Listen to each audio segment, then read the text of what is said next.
살아계신 하나님의 말씀은 요한일서 1장 7절입니다.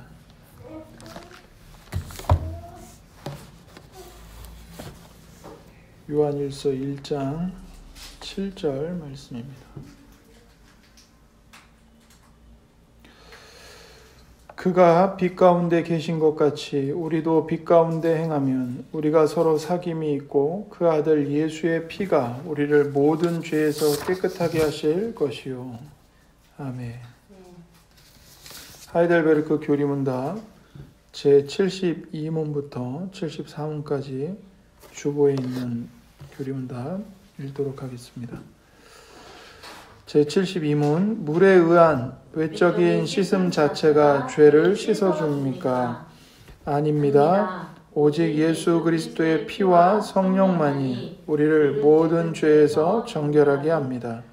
제73문, 그렇다면 왜 성령께서 세례를 가리켜 중생의 씻음과 죄의 씻음이라고 합니까? 하나님께서 그렇게 말씀하신 데에는 충분한 이유가 있습니다.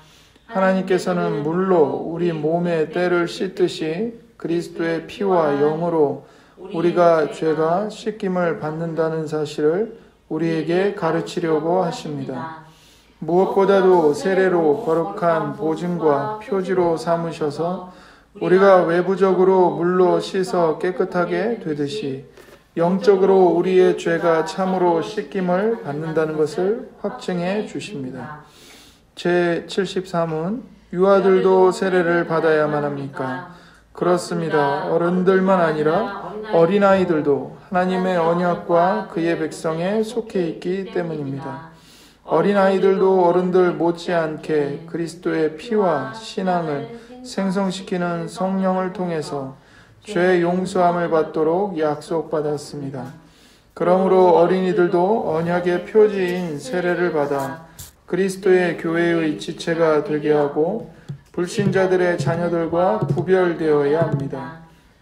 구약에는 이것이 할례로 말미암아 이루어졌으며 신약에 와서는 세례로 대치된 것입니다. 아멘. 자, 우리의 주님이신 예수 그리스도께서는 성부와 성자와 성령 하나님의 이름으로 세례를 베풀도록 명하셨습니다. 세례는 이제 물에 담그거나 물을 뿌림으로써 깨끗이 씻어내는 의식을 가리키죠. 자, 이러한 의식을 통해서 주님께서는 그 그리스도의 피와 또 성령으로 우리의 모든 그 영혼의 더러움, 곧 죄를 씻기시는 은혜를 나타내 보이고 이것을 확증케 하기를 원하셨습니다. 영혼이 정결하게 되는 은혜를 입고 하나님의 교훈을 사랑하며 새 마음으로 그 교훈에 순종해 살아가는 삶의 거룩한 변화가 반드시 있을 것이라는 사실이 이제 세례를 통해 확증하시는 겁니다. 세례를 통해 나타내 보이는 이러한 영적 사실, 곧 죄사함을 받아 의롭게 되고 깨끗하게 된 영을 따라 거룩하게 되는 이 영적인 변화는 오래전에 이미 구약 성경에 약속되었던 것입니다. 그리고 그것이 그리스도께서 오심으로 비로소 성취가 된 것이죠. 그래서 그리스도 안에서 의롭게 되고 새 생명으로 거룩한 삶을 사는 일과 같은 영적 신분의 변화는 취소되지 않습니다. 또 그렇기 때문에 반복해서 일어나는 일도 아니죠. 따라서 구약에서 할례를 한 번만 받듯이 세례도 또한 반복해서 받지 않고 한 번만 받습니다. 세례는 구원의 은혜를 나타내는 표와 인이지 그것 자체가 구원을 이루는 은혜는 아닙니다. 그렇기 때문에 세례를 받지 않아도 그리스도를 믿으면 믿음으로 그리스도 안에 있는 사람은 구원을 받습니다. 그렇지만 세례는 받으면 좋고 그렇지 않아도 무방한 것이 결코 아닙니다. 주님께서는 말씀을 가르쳐 제자를 삼고 그들에게 믿음을 근거로 해서 세례를 주라고 명령하셨기 때문이죠. 그래서 구원의 믿음을 받은 자는 세례를 결코 멸시하거나 소홀히 해서는 안 됩니다. 세례를 통해 나타내시는 은혜를 우리에게 주시기 위해서 이 삼위일체 하나님께서 놀라운 사역들을 행하셨어요. 그 삼위일체 하나님의 사역들을 생각하면 이 세례 예식은 하나님께서 베푸신 은혜를 우리에게 강화시키기 위하여 세례 예식을 제정해 주신 것이고, 그것이 주님의 뜻이기 때문에 그 주님의 뜻을 우리가 순종해야만 합니다. 성부 하나님께서는 성자 하나님께서 이루신 십자가의 희생 제사를 통해서 우리의 죄를 용서해 주십니다. 또한 성령 하나님께서는 우리에게 이 믿음을 주셔서 그리스도의 지체로 삼아 주시죠. 그래서 거룩한 생명을 살도록 은혜를 부어 주십니다. 삼위일체 하나님의 이와 같은 이 은혜의 사역에 따라서 세례는 삼위일체 하나님의 이름으로 베풀게 되는 거죠. 그럴 때 우리는 그 성부와 성자와 성령의 이름으로 세례를 받음으로써 우리가 하나님께 속한 자이며 하나님이 우리의 주인이시라는 이 영광의 복을 누리게 되고 그것을 확신하게 됩니다. 세례에 담긴 이러한 놀라운 의미들 때문에 종종 이제 오해가 일어나요. 마치 세례 자체가 죄를 씻어내는 능력이 있는 것처럼 오해를 합니다. 성경에서 세례를 가리켜 그 중생의 씻음이라고 표현하기 때문에 더욱더 이제 그런 오해를 하죠. 바울 사도는 그리스도를 주로 영접한 이 자신의 변화를 간증을 하는데, 그 맥락에서 이제 아나니아가 바울에게 한 말이 있습니다. 사도행전 22장 16절에 이제는 왜 주저하느냐, 일어나 주의 이름을 불러 세례를 받고 너의 죄를 씻으라 하더라. 그러니까 아나니아가 바울 사도에게 한 말이죠. 그래서 이러한 성경의 이제 표현들이 얼핏 보기에 세례 자체가 죄를 씻어내는 것처럼 생각을 하게 합니다. 그러니까 세례 자체에 죄를 씻어내는 어떤 신비한 이 영적인 능력이 있다고 오해를 하는 겁니다. 하지만 성경을 자세히 읽으면 그런 뜻으로 말씀한 것이 아닙니다.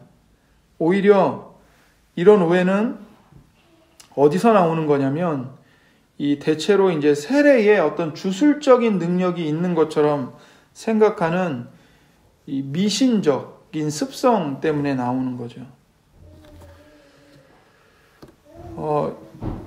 일찍이 16세기 이제 종교개혁이 일어나기 전에 중세시대에 많은 사람들이 이런 미신적인 생각에 빠져 있었습니다. 그러니까 성례를 시행하면 성례 예식 자체에 죄를 씻는 효과가 있다고 생각을 했던 거예요. 그래서 당시에 이제 천주교회 혹은 그 동방교회, 그 정교회 이런 데에서 이렇게 믿었습니다. 그리고 지금까지도 천주교회나 동방교회는 그런 생각을 가지고 세례를 행하고 세례를 받습니다. 세례를 베풀면 세례를 받는 사람이 세례의 의미를 바르게 알고 믿음으로 세례가 가리키는 은혜를 받아들이지 못한다 할지라도 구원의 은혜가 그들에게 유효하게 나타난다고 생각을 하는 겁니다. 그래서 천주교회는 이 임종 직전에 그 미처 사제에게 고해서 세례를 주게 할 여유가 없을 때 비록 사제가 아니더라도 죽어가는 이에게 세례를 줄 수 있도록 허용을 합니다. 그래야만 그 사람이 죽어서 연옥에 갈 수 있다고 믿기 때문이에요. 그러니까 세례 그 자체가 세례를 받은 사람의 영혼을 연옥으로 보내는 능력이 있다고 그들은 믿는 겁니다. 이제 이런 오류들은 성경을 잘못 해석하는 데서 비롯된 것들입니다. 앞에서 언급한 사도행전 22장 16절 그리고 디도서 3장 5절과 마찬가지로 사도행전 2장 38절에 베드로가 이르되 너희가 회개하여 각각 예수 그리스도의 이름으로 세례를 받고 죄사함을 받으라. 그리하면 성령의 선물을 받으리라. 이렇게 말씀했는데 이 말씀도 결코 세례의 외적인 예식 자체에 죄를 씻는 효력적인 힘이 들어있다는 뜻이 아닙니다. 반대로 성경은 세례가 아니라 세례가 가리키는 것이 죄를 깨끗이 하는 실체라고 분명히 말씀하고 있어요. 예를 들어서 고린도전서 6장 11절에 주 예수 그리스도의 이름과 우리 하나님의 성령 안에서 씻음과 거룩함과 의롭다 하심을 받았느니라. 이 말씀은 세례 자체가 죄를 씻어주는 게 아니고 예수 그리스도의 이름, 곧 예수님의 권세와 성령 하나님이 죄를 사하고 거룩하게 하신다고 명백하게 밝히 말씀합니다. 이 외에도 우리가 함께 읽은 요한일서 1장 7절 그 아들 예수의 피가 우리를 모든 죄에서 깨끗하게 하실 것이요. 그러니까 예수님의 피가 우리를 모든 죄에서 깨끗하게 하시는 거죠. 히브리서 9장 14절에 하물며 영원하신 성령으로 말미암아 흠없는 자기를 하나님께 드린 그리스도의 피가 어찌 너희 양심을 죽은 행실에서 깨끗하게 하고 살아계신 하나님을 섬기게 하지 못하겠느냐.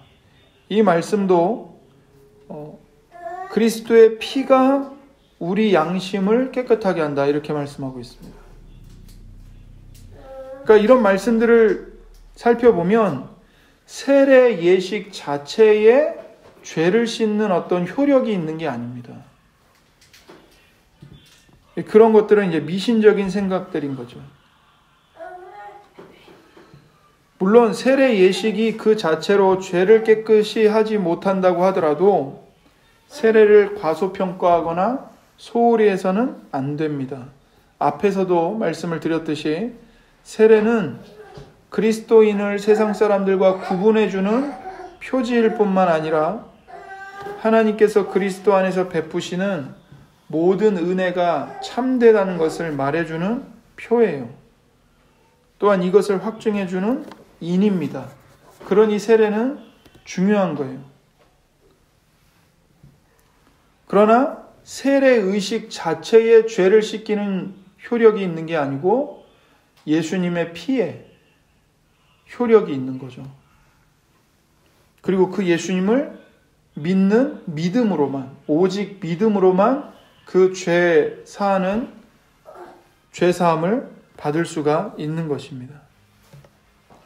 그렇다면 세례에는 죄를 깨끗하게 하는 효력이 있지 않은데 굳이 유아들에게 세례를 베풀어야 할 이유가 있을까요? 물론 있습니다. 그러니까 부모가 신자인 유아들에게는 세례를 베풀어야 합니다.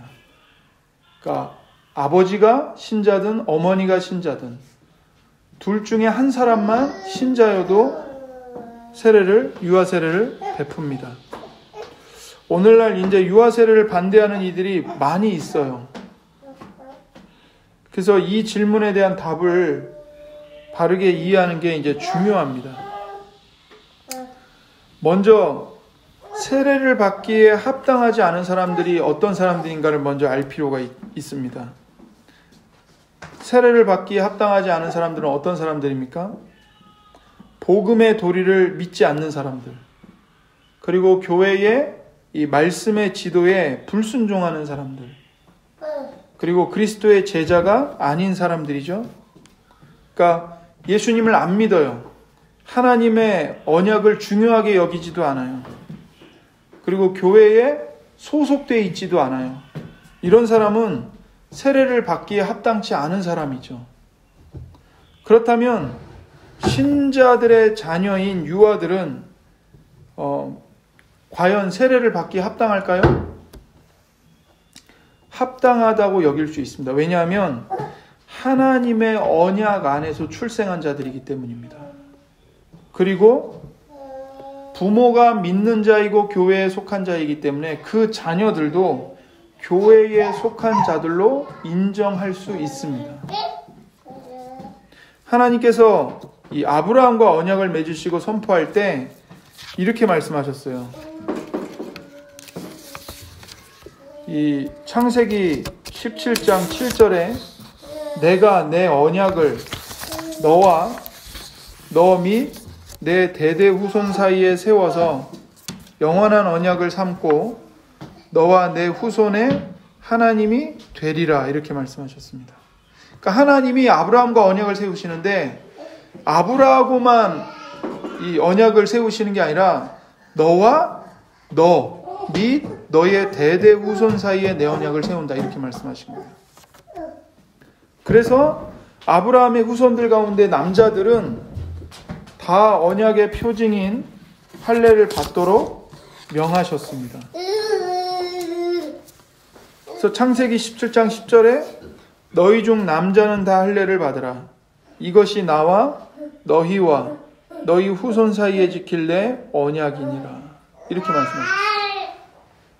그러니까 하나님께서 이러한 명령을 주셨는데 당시에 이 남자들에게는 성인 남자만 말씀하는 게 아니고 이 갓난아기들도 포함이 되어 있는 거예요. 유아들도 포함이 되어 있는 거예요. 어린아이들도 포함이 되어 있는 거죠. 그래서 어린아이들을 포함한 모든 남자들은 당연히 할례를 받았습니다. 그 후에 출생하는 모든 남자들은 난지 8일 만에 할례를 받은 거예요. 그래서 왜냐하면 아브라함의 혈통에 따라서 출생한 모든 사람들이 다 하나님의 언약을 받은 언약 백성이기 때문입니다. 그런데 이 구약의 할례가 신약에 와서 세례로 대체가 되었습니다. 그렇기 때문에 할례의 경우와 마찬가지로 부모가 신자인 이 유아들, 신자의 자녀들은 하나님의 언약 백성이라는 표징으로 세례를 받는 게 마땅한 거죠. 그러니까 아브라함의 후손으로 갓난아기가 태어나면 태어난 지 8일 만에 할례를 행하니까 유아들한테도 그 할례가 신약에 와서는 세례로 대치되었기 때문에 갓난아이들한테 유아들한테 세례를 받는 게 마땅한 겁니다. 그래서 골로새서 2장 11절과 12절에 또 그 안에서 너희가 손으로 하지 아니한 할례를 받았으니 곧 육의 몸을 벗는 것이요 그리스도의 할례니라.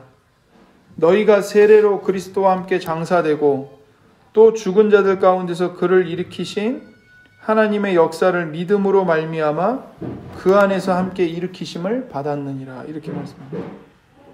할례는 아브라함의 혈통에 따라 남자에게만 주어졌어요. 반면에 세례는 그리스도 안에 있는 남자와 여자 모두에게 주어집니다. 그런 점에서 할례와 세례는 서로 달라요. 그러나 할례나 세례가 같은 점이 뭐냐면 그리스도의 은혜 안에서 회개와 믿음으로 영원한 생명을 바라보는 하나님의 언약 백성들에게 주어지는 복이고 은혜의 표징이라는 점에서는 동일한 겁니다. 그래서 신자의 자녀인 유아들도 하나님의 언약 백성일 뿐만 아니라 이들에게도 성인들과 마찬가지로 성령으로 말미암는 믿음으로 인하여 그리스도의 보혈에 따른 죄사함을 받으리라는 약속이 유아들에게도 주어지고 있다는 사실인 거죠. 그러므로 그러한 사실 때문에 유아들에게 세례를 주어야 하는 것입니다. 사도행전 2장 38절과 39절에 너희가 회개하여 각각 예수 그리스도의 이름으로 세례를 받고 죄사함을 받으라. 그리하면 성령의 선물을 받으리니 이 약속은 너희와 너희 자녀와 모든 먼데 사람 곧 우리 주 하나님이 얼마든지 부르시는 자들에게 하신 것이라 이렇게 말씀합니다. 그러니까 예수님의 이름으로 세례를 받고 죄사함을 받으라고 그러면서 이 약속이 너희와 너희 자녀와 모든 먼데 사람에게 주어졌다 이렇게 말씀하시죠. 그러니까 죄사함을 베푸시는 성령의 선물이 어른들에게만, 성인들에게만 주어진 게 아니라 유아들에게도 약속이 되어 있는 겁니다. 그래서 사도행전 16장 31절에 이 빌립보 감옥에서 바울을 지키던 간수가 바울에게 와서 내가 어떻게 해야 구원을 받을 수 있습니까? 질문했을 때 바울이 이렇게 대답을 했죠. 주 예수를 믿으라. 그리하면 너와 너의 집이 구원을 받으리라. 그러니까 간수만이 아니라 간수의 가족들, 그 가족에는 어린 자녀들도 포함이 되어 있는 거죠. 그런데 이제 어떤 이들은 이렇게 주장을 합니다. 유아들에게 세례를 주었던 사례나 모범이 없다고 주장을 해요. 하지만 이 사도행전 16장에 있는 이 간수가 이제 가족들이 다 예수님을 믿고 바울에게 세례를 받아요. 그때에 온 가족이 세례를 받는데 그 가족 중에는 어른들만 있는 게 아니라 어린 자녀들도 있는 겁니다. 그러니까 이런 말씀을 우리가 유추한다면 유아 세례를 부인할 근거가 없는 거죠. 물론 유아 세례를 반대하는 사람들이 말하는 것처럼 우리의 주님이신 예수 그리스도께서는 유아들에게 세례를 베풀라고 구체적으로 명령하시지는 않으셨습니다. 그러나 그것이 유아 세례를 금하고 있기 때문에 그렇게 말씀하지 않으신 것은 아닙니다.